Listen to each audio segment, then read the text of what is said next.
نحن في ضيافة وليس هو الذي في ضيافتنا، نحن في ضيافته أستاذنا الدكتور محمد أبو زيد الفقي. الأستاذ الدكتور محمد أبو زيد الفقي سبق طبعا أن التقى مع شيخنا الفاضل فضيلة الشيخ خالد الجندي، وكان الشيخ خالد الجندي أول واحد تكلم مع الدكتور على موضوع ترشحه للرئاسة، وأخذ معه باعا طويلا. لعل هذا يكون بالنسبة لنا يعني حديثا جانبيا، لكن الحديث الأصلي مع فضيلة الدكتور عن قضية أخرى. الدكتور عميد كلية الدراسات الإسلامية والعربية بكفر الشيخ، أستاذ الدعوة والثقافة الإسلامية بجامعة الأزهر الشريف، عضو رابطة العالم الإسلامي، عضو هيئة علماء المسلمين في قطر، عضو رابطة خريجي الأزهر، المشرف على عدة رسائل علمية دكتوراه وماجستير، رئيس عدة جمعيات خيرية وإسلامية في مصر وفي العالم العربي، له العديد من المؤلفات، ملأ المكتبة الإسلامية بمؤلفات في اللغة العربية وفي القضايا الشرعية، وترجمت بعض من هذه المؤلفات إلى عدة لغات. هو المشرف على بناء العديد من المعاهد الأزهرية، وصلت إلى أعداد يعني 3500 معهد تقريبا. ده المشاركة الجزئية 155 مشاركة مفتاح. نعم.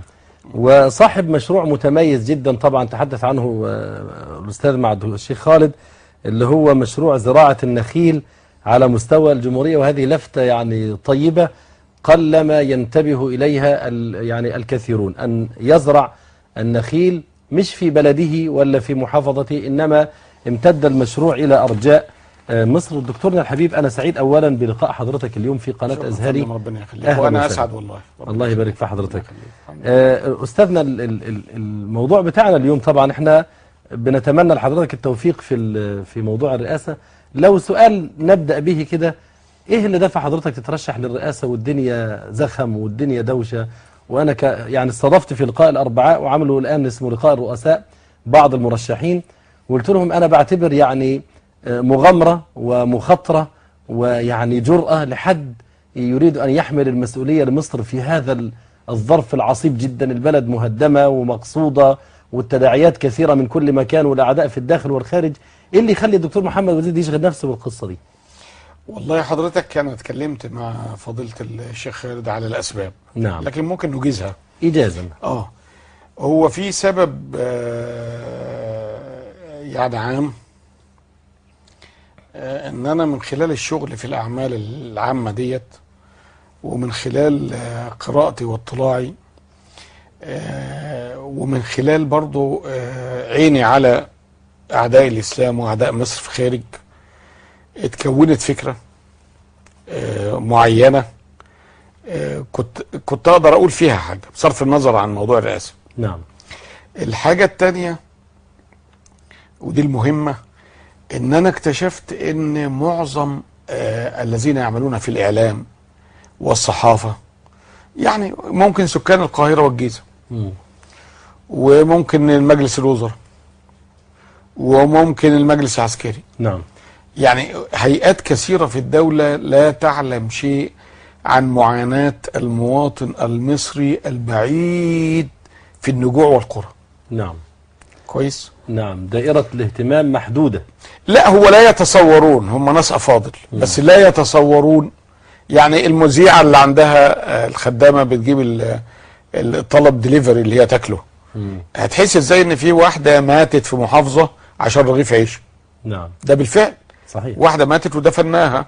يعني عايز حضرتك تقول ان احنا بحاجة الى سياسيين جايين من قلب المعاناة. انا اللي طالع من التراب بقى. يعني لاني بلف يعني عشان يعني اللي طالع من قلب المعاناة ده اللي هيحس بالناس ويحس لا، عشان ابني المعاهد دي كلها والف في مصر كلها وواقف على آلام الناس. متصور حضرتك مصر بعد الثورة مهيئة ومؤهلة ان ينجح فيها الدكتور محمد أبو زيد الفقي، الرجل الأزهري العالم اللي الناس تعودوا يسمع منه كلمة أو محاضرة في جامعة، ينجح في يعني انتخابات الرئاسة في ظل هذا الجو المليء المغبر هذا؟ والله هو ممكن، لأنه أنا مش جاي أقول دين، يعني مش جاي أتكلم في الدين صوتيات إخراج حروف أقرأ لهم قرآن، مش هنشرح تجويد. لا لا لا لا لا، ده أنا جاي أتكلم في مثلا العدالة الاجتماعية. اكتشفت إن هي عند كل الناس، نعم، المرشحين وغير المرشحين، بتعني توزيع الثروة بالعدل. نعم. أنا عندي العدالة الاجتماعية توزيع الوظائف يعني ما يصحش عائلات، نعم. عائلة تمسك وزارة الخارجية، وعائلة تمسك الجهاز المركزي، وعائلة تمسك القضاء. نعم. يعني في طبقية رهيبة في مصر، خدت بال حضرتك؟ نعم. ولذلك أنا لدي رغبة إن أحرر المصريين من المصريين. طيب أنا هسأل حضرتك، يعني خطوط السياسة في مصر، الخيوط بتاعتها أقصد، يعني صعبة جدا ومتغلغلة.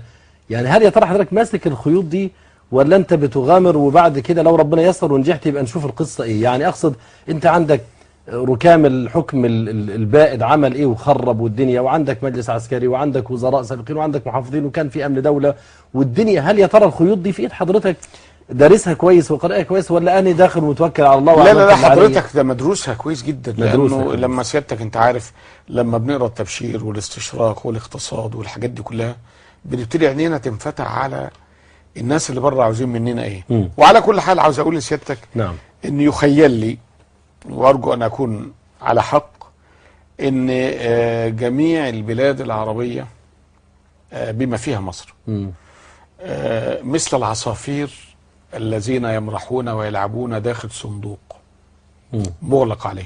نعم. الهيمنة الخارجية الآن لو أنت تقدر تحرر مصر من الهيمنة الخارجية تبقى عملت كل حاجة. ما هو طبعا قضية صعبة. يعني هل تتصور ان انا والشيخ خالد مثلا عملنا مشروع القمح وتخزين القمح، لان القمح في مصر بيفقد 30%. معنى هذا ان ال4 مليون طن اللي بنجيبهم من امريكا وننزل عشانهم موجودين عندنا بس بيضيعوا. والشيخ خالد اتبرع بصومعتين وشركاته الحاجات دي. نعم. طلع وزير اللي بعتنا الوزير التضامن راجل فاضل، قلنا له عاوزين رقم حساب عشان الناس تحط فلوسها. لا انا عندي وقت ولا الشيخ خالد تحط فلوسها او تحط القمح؟ لا، يحطوا فلوسهم والوزاره نفسها اللي تشتغل. تمام. طلع الراجل في حديث صحفي وبمنتهى البراءه قال في جهات خارجيه بتتابع تخزين القمح في مصر وتعرقله. يعني معنى هذا حاجات عجيبه جدا ان انت مش عارف تخزن قمحك. ولذلك انا بفكر اتنازل عن الصوامع الكبيره واقول لكل مواطن مسلم يجيب برميل كرتون ويشتري قمح وينشره شويه ويعبيه في البرميل ده ويبقى يبيعه بعد حين. تمام. هو هيكسب، يعني هيكسب فلوس، لكن هيأمن مستقبل البلد. تمام.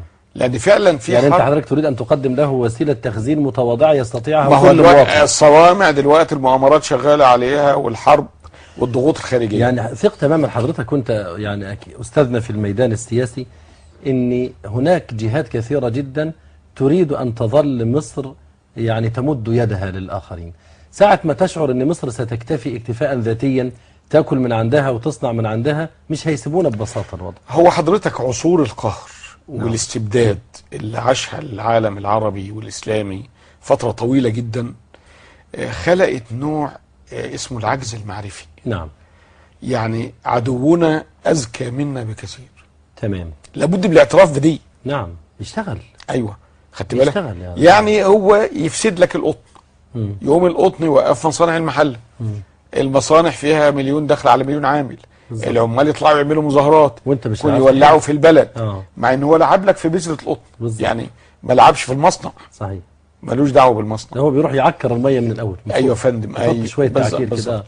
طيب استاذنا طبعا الموضوع بتاع الرئاسه لعل يعني حضرتك يعني تفرغ لك فيه. والله مستقبل مصر والاسلام عندي اهم من رئاسه ومن نبقى ملك ومن ابقى اي حاجه. طيب لذلك احنا بنتحدث اليوم عن جزء هام من مصر، بل جزء هام من الوطن العربي، بل جزء هام من العالم الاسلامي.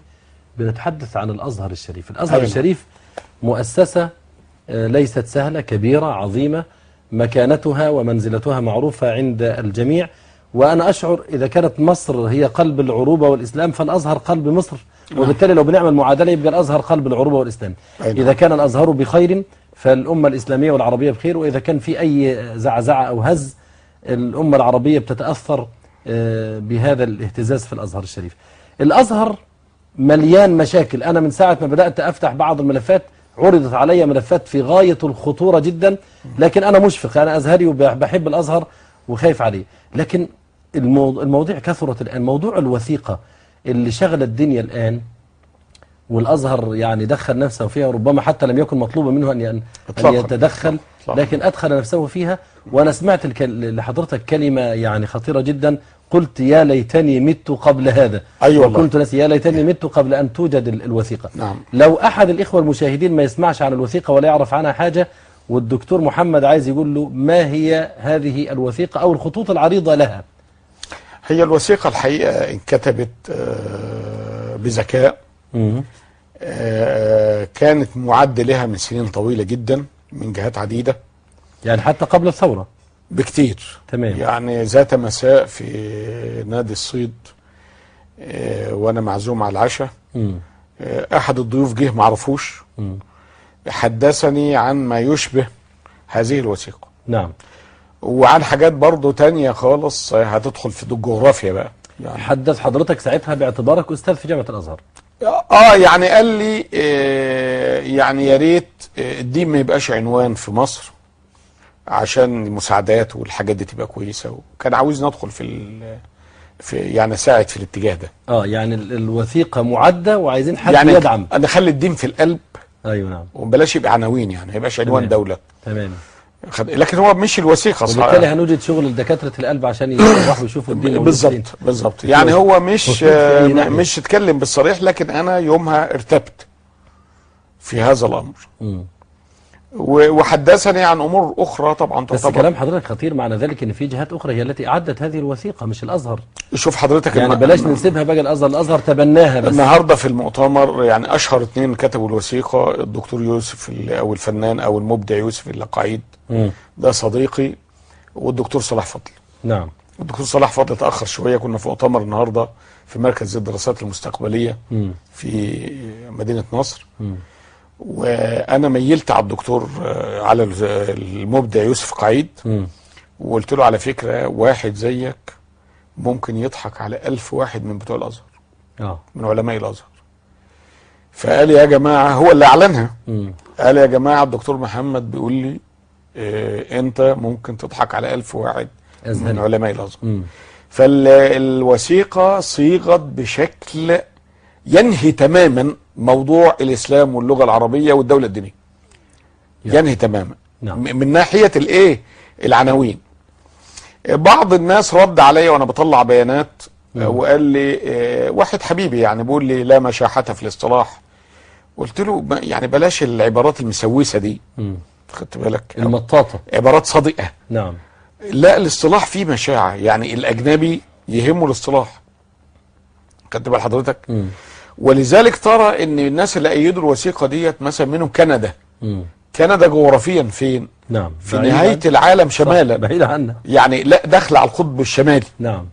خدت حضرتك؟ نعم. ايه علاقتها بان هي تهلل الازهر وللحاجات دي وتقول مصر اتقدمت ودور الازهر الحضاري نفس الاسطوانات اللي عندنا دي؟ يا حضرتك انا اشعر دايما ان في تجاوب عالمي مع القضايا الإسلامية في مصر. ولو تذكر حضرتك لما كتبوا في التاريخ لما استشهد الإمام البنا دقت أجراس الكنائس في أمريكا. بالظبط. يعني في تواصل.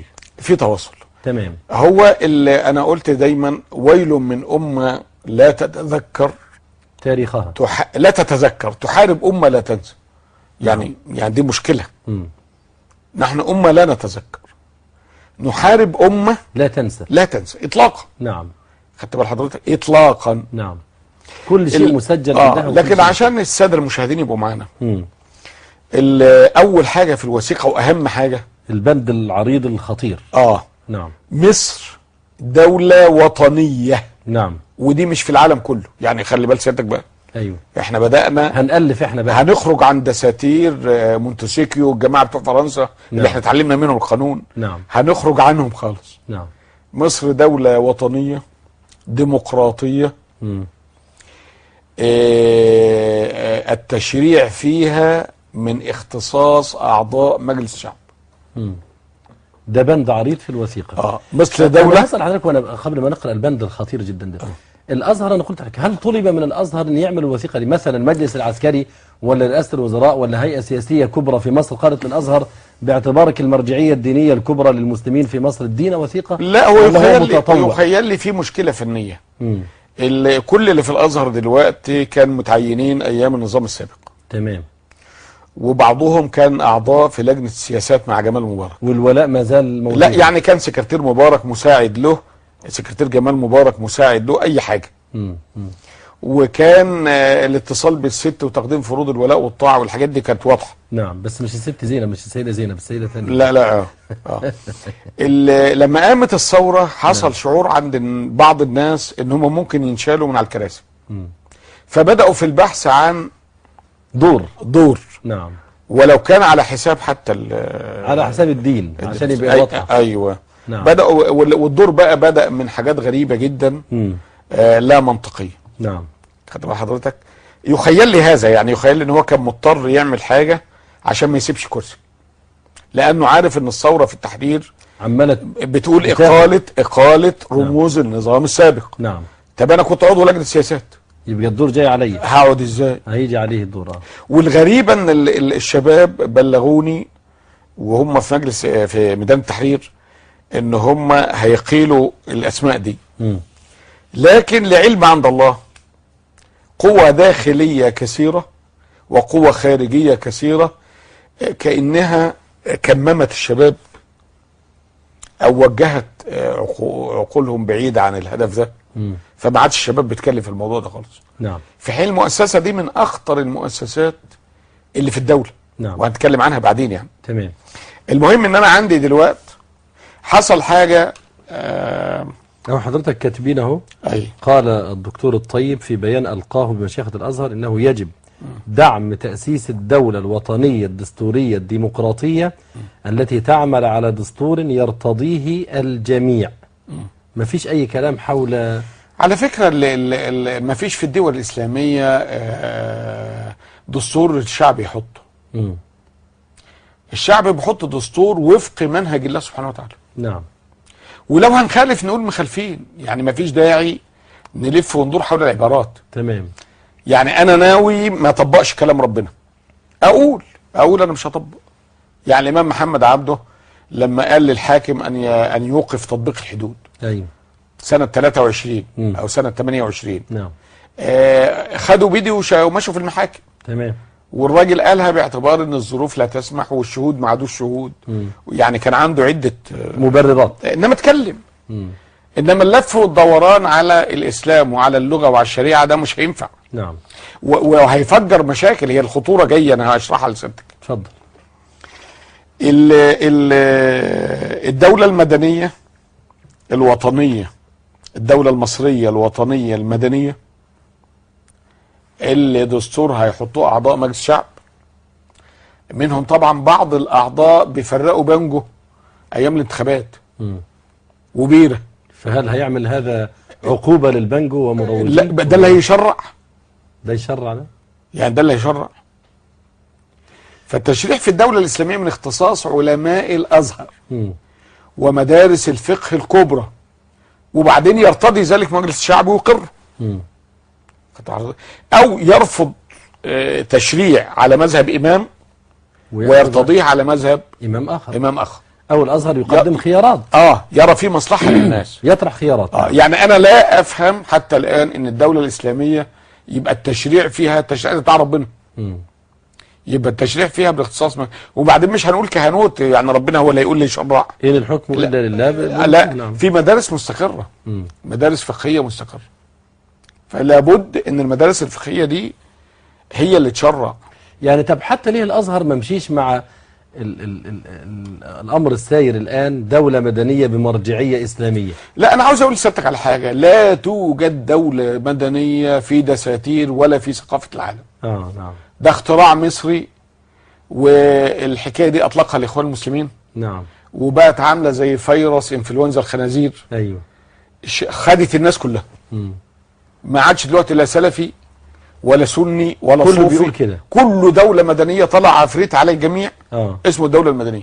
نعم. طب فين الدولة المدنية؟ لا وجود لها في أنظمة الدول في العالم. هو يمكن حضرتك سبب الموضوع، أنا كنت في ميدان التحرير في الفترة بتاعة الثورة، سبب الموضوع إن كانوا الموجودين يريدون بث رسالة طمأنة للشعب المصري إن مش دولة إسلامية اللي هي كان نموذج لها إيران، ولا الدولة الإسلامية النموذج لها يا فندم. لا ده احنا دولة مدنية في مواطنين. أنت عندك مسلمين ومسيحيين في مصر. أيوة، تبقى دولة دينية. نعم. هو المسيحي لما يدق اجراس الكنائس يوم الحد ويروح يصلي باطمئنان ويطلع يزاول شعائره ويطبق شريعته ايوه ده يبقى في دولة دينية ولا في دولة مهلبية؟ يعني دولة مدنية. نعم. ده دولة دينية. صحيح. يعني انا ازاي فرنسا تبقى جمهورية مسيحية؟ نعم. ألمانيا جمهورية مسيحية. صحيح. إيطاليا جمهورية مسيحية. جيراننا أنا مصر جيراننا هم، يعني أنا مصر مش جمهورية إسلامية. جيراننا هم عايزينها. يعني إحنا وصلنا لهذا اليوم. لا ده أنا هقول لسيادتك على دي كمان. الدولة المدنية مش موجودة في التاريخ. قامت في الاتحاد السوفيتي. نعم.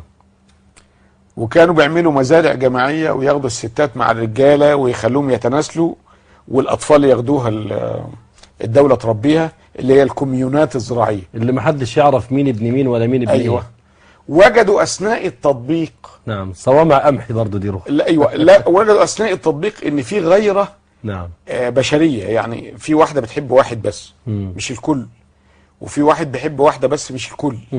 فبدأوا يعملوا ما يسمى بالكونتراتو، اللي هو عقد يربط الاثنين دول ببعض، ما يخليش حد يتدخل في شؤونهم يعني. تمام. خدت بال حضرتك؟ تمام. ومضى الاتحاد السوفيتي على انه دولة مدنية. اما جت امريكا ودول اوروبا يسقطوا الاتحاد السوفيتي، حكموا عليه يرجع كل الدول اللي فيه دينية. يعني الدول الاسلامية رجعت دينية، الجمهوريات بتاعت الاتحاد أيوة. السوفيتي كلها، والمسيحيين رجعوا مسيحيين. ما كانش فيه لا كنائس ولا حد يقدر. وهرسك وصربيا يعني لا ده حتى في موسكو ما كانش حد يقدر يقيم شعائر. صحيح. فقالوا للاتحاد السوفيتي احنا عاوزين تعمل دول دينية. ما فيش حاجة اسمها دولة مدنية. ايوه. ده الامريكان. ده امريكا. ده اللي هم بيهللوا لنا دلوقتي. نعم. على الدولة المدنية. قالوا الاتحاد السوفيتي لا، ما فيش حاجة في الدنيا اسمها دولة مدنية. لا عرفناها في الدساتير ولا في التاريخ ولا في القانون. نعم. وانا بقول لسيادتك كده وابحث ورايا. تمام. ابحث ورايا على النت. تمام. كويس. طيب انا عندي دولة المدينة خدت 300 سنة. مدينة رسول الله عليه الصلاة والسلام، مع التجاوز عن انتقال دار الخلافة من مكان لآخر. يعني كانت دولة دينية. وكانت دولة دينية تقوم على عدل الإسلام. يعني اليهودي فيها ياخد حقه، المسيحي ياخد حقه، الملحد الكافر. نعم. يعني الراجل جه لسيدنا رسول الله ونايم تحت الشجرة وشال السيف وقال له يا محمد من يحميك مني الآن؟ من يمنعك مني الآن؟ قال الله. نعم. سقط السيف. صحيح. سيدنا رسول الله التقطه وحطه على رقبته وقال له من يمنعك مني الآن؟ قال كن خير آخذ. نعم. اعتبرني يا أخي بهيمة وتسحبها. كن خير آخذ. نعم. قال تشهد أن لا إله إلا الله وأن محمد رسول الله. قال لا أفعل. لا أفعل. كويس. ولكن أعاهدك أن لا أحاربك ولا أكون مع قوم يحاربونك. صحيح. فالصحابة ما كانوش حاضرين. سيدنا رسول الله نادلهم قال لهم اسقوه واطعموه ووصلوه بلغوه مأمنة. ده ملحد، ده راجل ملحد. صحيح. خدت بال حضرتك؟ فكيف بأهل الكتاب؟ ايوه بالظبط. يعني هذا لا دين له، لا سماوي ولا غير سماوي. ايوه. نعم. ده الحاجة الغريبة ويعرفها اخواننا المسيحيين مني، ان انا بعتبر المسيحي صاحب ارض مش مواطن. يعني ممكن واحد يجي يعيش عندي في مصر 5 سنين ياخد الجنسية. المسيحي المصري يختلف عن هذا، شريكي في الوطن، يعني له ارض. كويس. دكتورنا انا اشعر احيانا ان الازهر الحصن الحصين هذا احيانا يخذل المسلمين في قضايا كبرى، مش عارف ليه. يعني انا كنت في اوروبا حضرتك لما حصلت مشكلة الحجاب في فرنسا، وانا كنت هناك، انا عشت في المانيا فترة طويلة، والدنيا هاجت وماجت وكذا، وبعدين قالوا خلاص هيجيبوا فتوى من الازهر، واذا بالازهر يخذلنا. يعني اللي في الغرب ناصرونا وايدونا، وقفوا معنا في المظاهرات ونصروا الحجاب وكانوا معنا في المظاهرات جنب الى جنب، فاذا بالازهر يقول لا، كل واحد حر يعمل اللي عايزه. وموضوع الدولة الآن، واحنا الدنيا يعني هايجة في مصر ونمر بمرحلة انتقالية خطيرة جدا، فملذنا الازهر، قول يا ازهر، يقول لك مش عارف وطنية. لا بس هو للأمانة بيخذلونا ليه كده؟ لا للأمانة مش الازهر بس، وحصل انفلات عقلي. يعني كل الأطياف الإسلامية بيتكلموا عن الدولة المدنية. بس الازهر، انا بتكلم على الازهر، من اي حد تاني يخذلني. لا انا عاوز هو فلان ولا هو جماعه كذا النهارده موجود. عاوز اقول لسيادتك بس ترتيب بس. اصل نعم. انت دلوقتي الازهر الوثيقه بتشطب من تاريخي 1400 سنه. يعني التاريخ الوثيقه لا بتحترم تاريخ ولا جغرافيا. نعم. انا عندي دوله مدنيه، دوله دينيه في المدينه خدت 300 سنه. وعندي سنه 121 نشأت دوله السلاجقه الاتراك. وكانوا ناس من اعظم المدافعين عن الاسلام. نعم. وكان معاهم في الداخل الدوله العباسيه. وفي الغرب الاندلس. نعم. الحكايه دي واخد بال سيادتك؟ يعني لما تشوف قلب ارسلان اللي هو الاسد الشجاع بتاع السلاجقه الاتراك. نعم. رايح بحارب جماعه في اللي هم بتوع الارمن. نعم. معاه 20,000. الراجل تاني معاه 200,000. ايوه. فبقول لواحد من الاحناف عالم اعمل ايه؟ قال له استنى لما الائمه يطلعوا المنابر ويدعوا لك وادخلوا الحرب. فانتظر لما الائمه طلعوا المنابر يوم الجمعه ودخل الحرب. الراجل اللي قصاده قال له طب بعد اذنك ممكن 5 دقايق؟ قال له اه. نزل سجد لله وكانت لحيته طويله قوي، مرخت في التراب. مر لحيته في التراب. ايوه. وتذلل الى الله. وتذلل الى الله. صحيح. وقام وانتصر. الغريب ان ال70 قائد اللي كانوا ضده اسلموا. نعم. وكان وكان لهم في نشر الاسلام باع طويل. نعم. طب هؤلاء الناس طلعوا للجهاد والاستشهاد على خلفية ان هو وراه دولة دينية ولا دولة كافرية؟ دولة دينية. دولة دينية. نعم. طب بعد اسبوع، بعد اسبوعين لما يجي رمضان وكل الناس تصوم من الفجر لغاية المغرب. يمكن القضية حضرتك في اللي موجود في بؤرة الناس وفي عقل الناس وفي ذاكرة الناس عن الدولة الدينية في الغرب اللي فعلت وشنعت. لا ما هو اصل هم تلبيس الحق بالباطل مش هيعدي علينا. نعم. هو قال الاسلام لا يعرف الدولة الدينية الكهنوتية. هو على حق. تمام. الاسلام لا يعرف الدولة الدينية الكهنوتية. ما عندناش راجل دين وهيحكم باسم الله في الارض او باسم الرب. لكن الاسلام يعرف الدولة الدينية العادلة. نعم. خدت بال حضرتك؟ فإن الدولة الدينية بالدولة التي لها دين. يعني سيدنا أبو بكر يقول إيه؟ أيوه. إن أطعت الله فيكم أعينون. أيوه أعينون. وإن عصيته نعم فلا طاعة لي عليكم. صحيح. سيدنا عمر يقول قوموني بسيوفكم. نعم. خدت بال حضرتك؟ نعم. يجي واحد يهودي يشكي سيدنا علي ويدخلوا المجلس. سيدنا عمر يقول له اقعد يا علي، يقول له طب خليه هو يقعد الأول. خدت بالك؟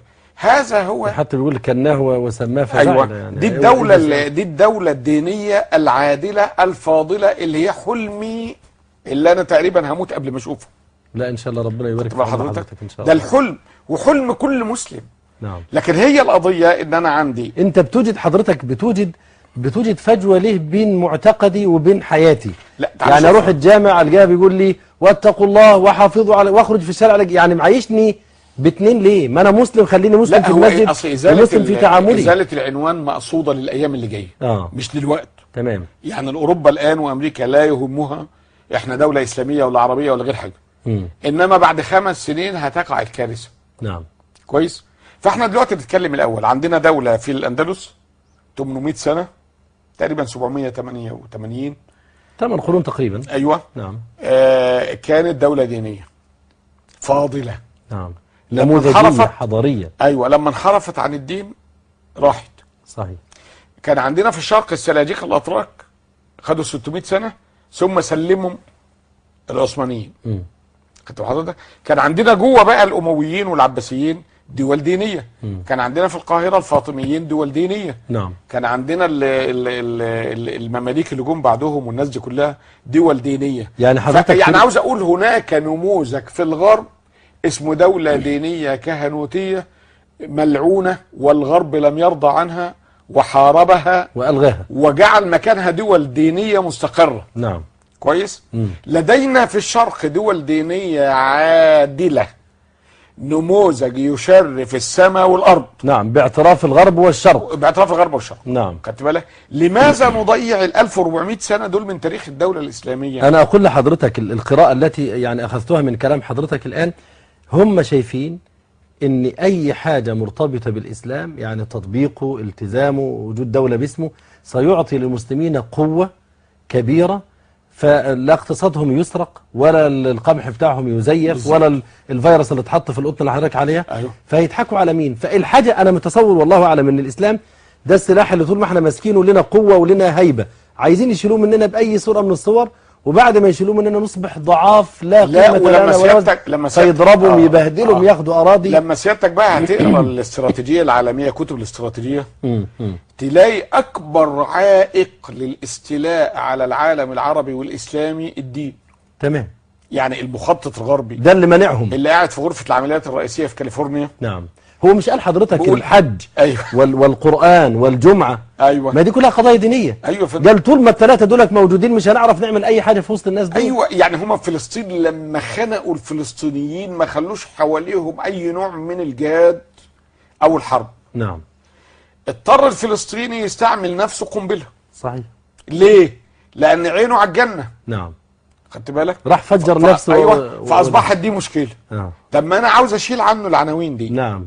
عاوز أشيل عنه الدين. نعم. والإسلام. ده انت حضرتك قلت الإسلام في القلب، ده حتى مش هيرضى حتى بالإسلام في القلب. أيوه. ده هم هيشيلوا. أنت عارف أحد الإخوة لا، الجماعة اللي هنا الكهنة هيقول لك إيه؟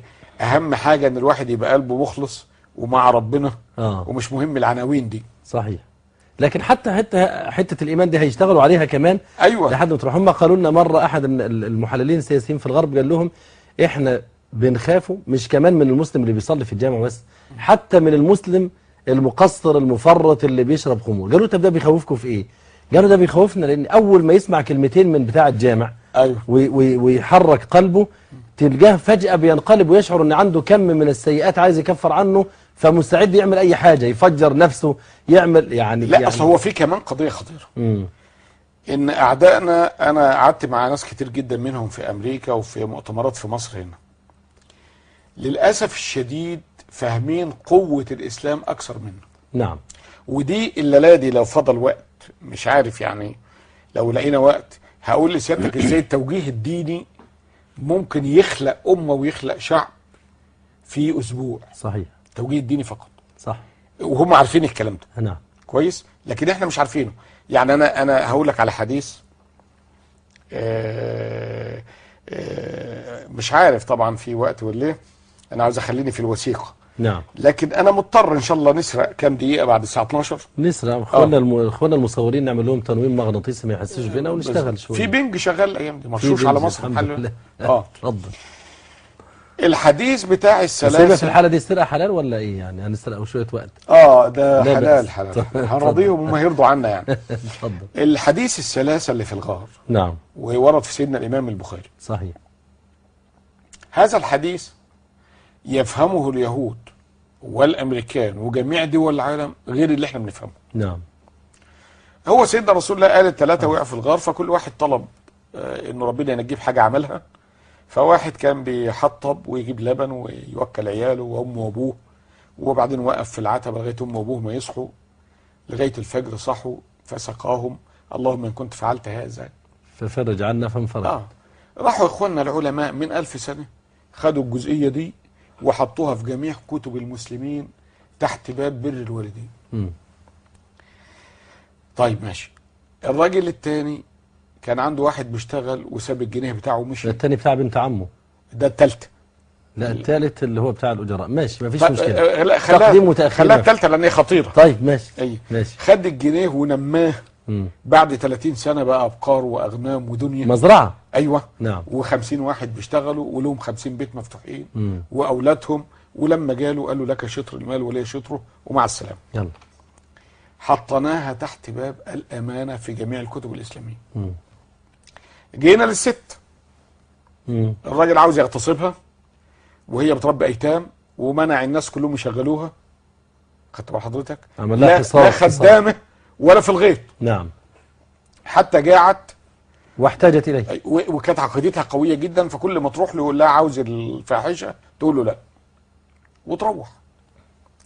وبعدين بعد ما عيالها جاعوا وهي جاعت وسلمت تذكر ان ربنا موجود لما قالت له ما حدش بيشوفنا. اتق الله. اتق الله.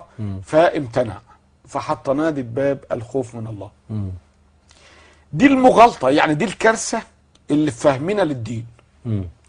اولا الاخ اللي كان جايب اللبن وشايله ده لو وكل عياله ونام وصبح الصبح وكل ابوه وامه كان برضه بقى من بر الوالدين. نعم. لكن ربنا عاوز يقول لو راح صحهم بالراحه. ايوه معلش أيوة. يا ماما معلش خدي اللبن ده أيوة.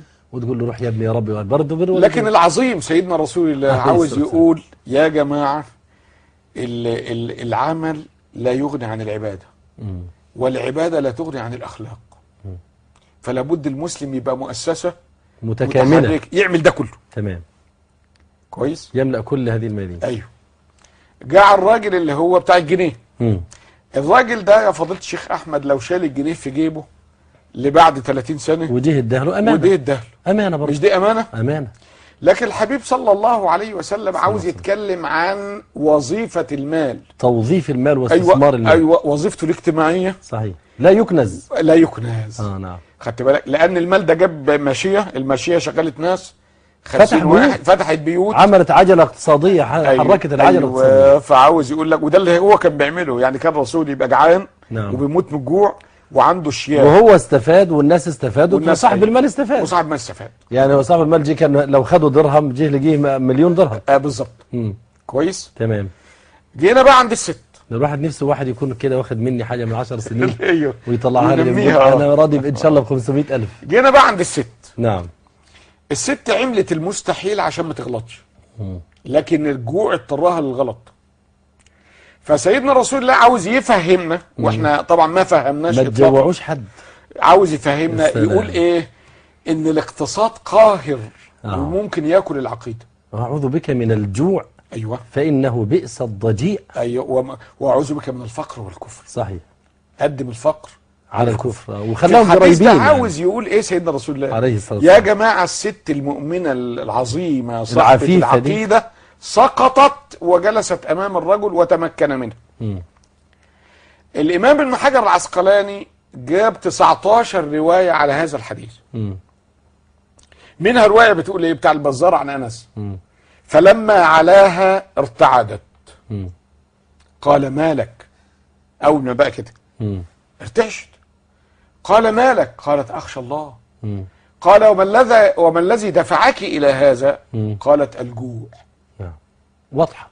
كويس. الروايه واضحه. الراجل خلاص قال لها خلاص ده انا هوكلك انت وولادك مدى الحياه. كويس. لكن هنا انهزمت العقيده في مواجهه اقتصاد. نعم. ده كلام محترم. كويس. يبقى اذا عشان الست دي تجلد او تسوى بها جهنم يوم القيامه اللي هي زنت بقى دي ربنا عصمها. دي ربنا عصمها. الثانيه اللي هي راحت.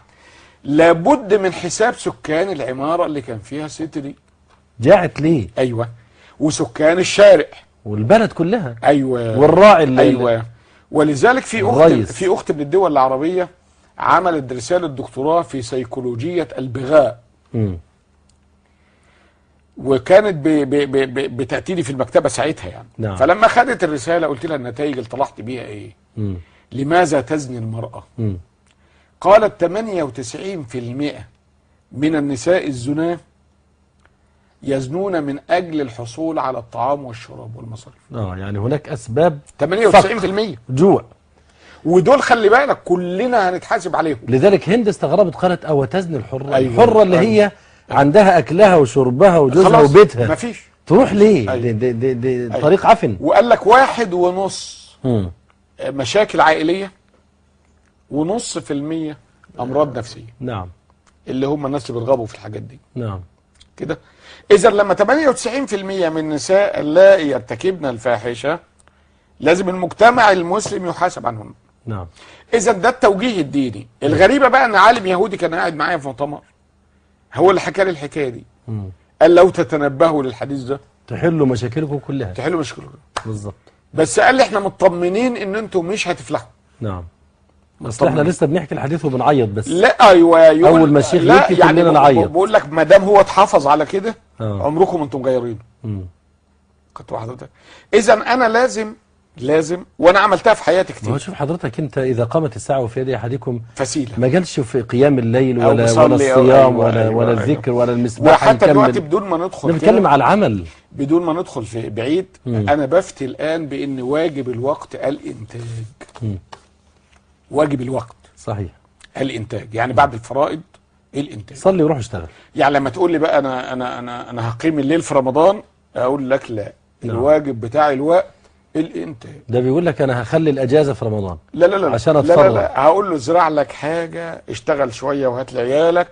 واجب الوقت الانتاج. نعم، عباده الوقت. عباده الوقت. وتارك هذا الواجب عاصي. نعم. والناس حره بقى تقبل الكلام ده. لا،